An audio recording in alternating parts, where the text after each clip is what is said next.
Rudia tena. Action. Sasa kaka, Ndio.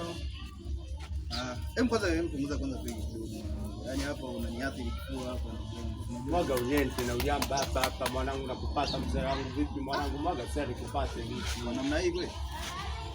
Anyway. Sasa dada. Kaka. Mimi nimewaita hapa bwana. Na mazungumzo na nyie.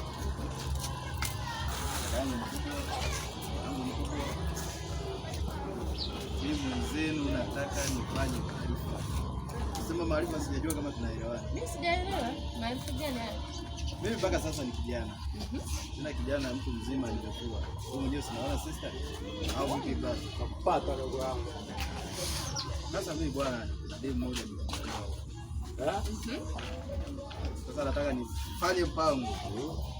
Wote hapa nataka kuwa na majukumu sasa kuingia kwenye majukumu. Nataka kuitwa mwanaume. Nataka ulale kule kile chama. Sio mvulana tena, nataka niitwe mwanaume. Wow. Kwenye ile chama la walala uchi. Sasa hapo umeenda mbali.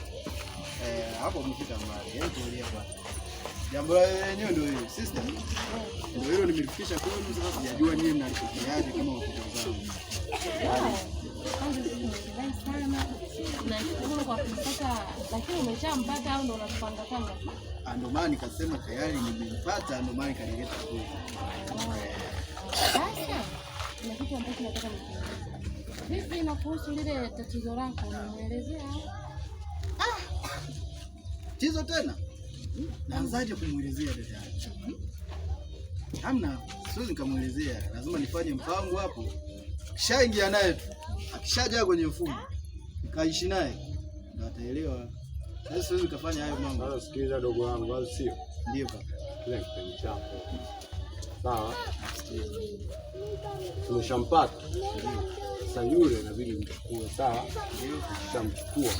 Fanya haraka haraka kumdumbukiza ndicho. Sawa? Amuoe. Ukishamuoa sasa.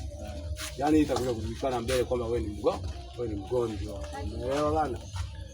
Usipomwambia ukisema mwambie ukweli sasa hivi, mwanangu anakukata. Umeelewa?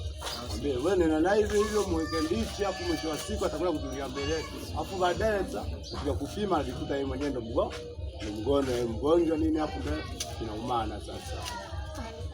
Umeita story hiyo kama nimeielewa vile. Sema nini kaka? Fanya na wewe mpango bana, mimi nakuchoma kaka. Fanya mpango na wewe ufanye maswala, sikutakiwa kukuwahi. Ni mke wangu hii hapa bangi mwanangu vipi? Mbona nizingua dogo langu mwanangu? Wewe, tuache mambo yako. Kwa hiyo huyu ndo wifi yangu. Huyu ndo wifi yako huyu mwanangu, mambo yako. Unazingua na wewe fanya mpango. Mimi sijaiba. Chane bana sister. Hivi sasa ndio kusimama mwanamke kwa umeibana ni ya mtu kwanza kidogo kaoe. Wewe tena. Aminia dogo wangu. Acha maswala. Ila unazingua bana. Fanya kweli sasa. Fanya mpango.